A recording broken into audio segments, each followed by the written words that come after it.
Ukraine's economy emerged from recession in 2016, but has seen only modest growth in the past 2 years. Failure to move forward on key agreements with Western authorities, including the loan privatization and the anti-corruption court, have led to a halt in cooperation with the International Monetary Fund last year, contributing to lower levels of foreign investment. Analysts say improvement in the investment climate is key to economic growth, but is the government willing to move forward on key reforms? To discuss what is on store for Ukraine's economy in 2018 and how is it to do business in Ukraine, we are joined by James Brook, the Ukraine Business Journal Editor-in-Chief. Thank you. And James, there are some highlights I had from the newsletter I received from your publication, giving an example, like one of Ukraine's largest fruit processors has built a pastin production line in Lviv region. 2 large potato producers plan to build factories to produce French fries. 13 new gas wells will open this year in Lviv. By 2020, Ryanair expect to carry more than 4 million passengers in Ukrainian airports. Almost 11,000 Indians study at Ukraine's universities, and a nationwide poll of Ukrainians' economic views by the International Republic indicates a gradual increase in economic optimism. So, there are a lot of this kind of the business news which are sometimes not in the headlines of the big publication, yet of course there are the difficulties. So, being a journalist who is focused on economy in this country, what is your diagnosis? How would you assess it? What should the international public generally understand? Yeah, Natalia, I think the common thread there is that not everybody in Ukraine is obsessed about what's happening in Kyiv, and they're going ahead with their lives, they're investing, they're building, they're planning. The Ryanair development, it really is very exciting.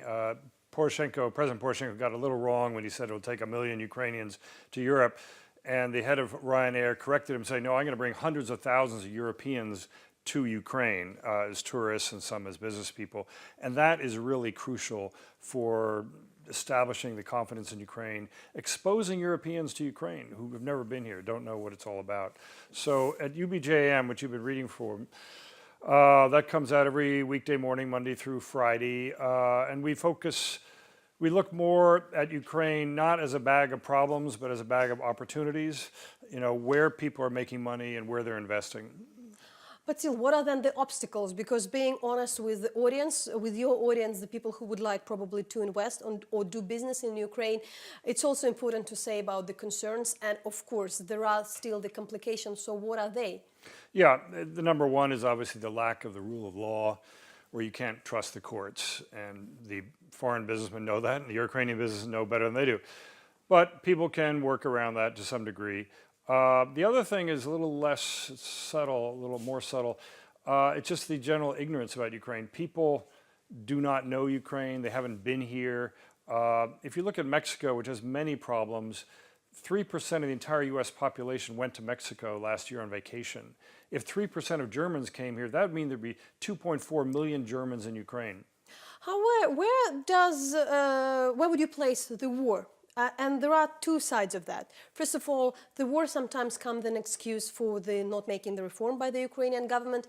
At the same time, maybe they're pointing too much on the war, and that makes the people do not invest on Ukraine. Or maybe the case then actually business ignore that fact and do what they would like to do in the other regions. Right. The war is real and it can't be minimized, but I hate to tell the people in Donetsk and Luhansk, the occupied areas are only 3% of the national territory. So it's a very successful propaganda campaign by the Kremlin to tar all of Ukraine with the hostilities in the east. And we're ignoring the other 97% of the country. So in American terms, it's like telling a South Korean businessman, oh, don't invest in Oregon because they're having race riots in Los Angeles. This is a big country. It's bigger than California. And the war is very far away, and it's contained in 3% of the country. At the same time, the State Property Fund has posted on its website that 660 small-scale state companies are to be sold this year.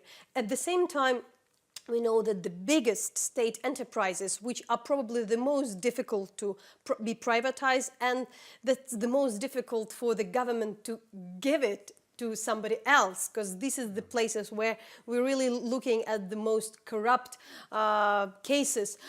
So every single year, the government promised to sell these huge companies.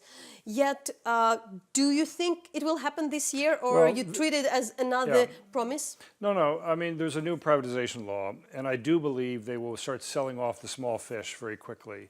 There's this new thing called a Prozoro sale, where they announce the tenders.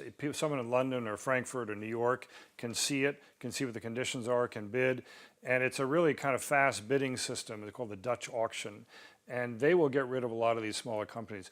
The bigger ones are going to be tougher, and I'm not really, in an election year, I'm not so sure those will be sold.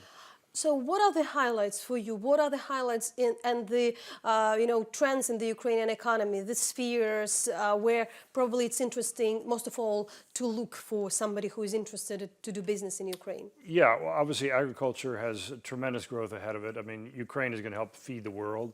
IT is very strong. What they've seen in American and German and foreign businessmen here say they want to expand. The ones who are in Frankfurt and New York are toe dipping and are standoffish about coming in, especially in an election year. But survey of the American Chamber of Commerce, survey of the German Chamber of Commerce, at least 2/3 of the members are expanding, are spending more money in Ukraine now. They know Ukraine, they're here, they know the risks, they know how to operate here. It's the people outside that are kind of watching. And my final, what do you see the role of the agreement, Ukrainian agreement, association agreement with the EU? Because that was always a bit of the political issue, though it is fully, most of all, the economic issue, which was promised to bring more money to Ukraine, to give more opportunities. Yeah, Natalia, is it really working? It is working slowly. It'll work faster. The European foreign minister came through here and said that probably a lot of the 2.5% growth last year was the locomotive of an increase of 27% in exports to the EU, and that pulled Ukraine forward. Just quickly, NAFTA, when the North American Free Trade Association was set up with Mexico, within a couple of years, there was one new American factory opening every day in northern Mexico. So when these things get going, land border, low wages, free trade, that formula works elsewhere. It'll work here eventually. So my question could be like, are you optimistic? But you sound really optimistic regarding that. So thanks a lot. That was James Brook, the Ukrainian Business Journal editor-in-chief. And of course, you can follow the publication in order to know everything on the business. And I'll be back in a second.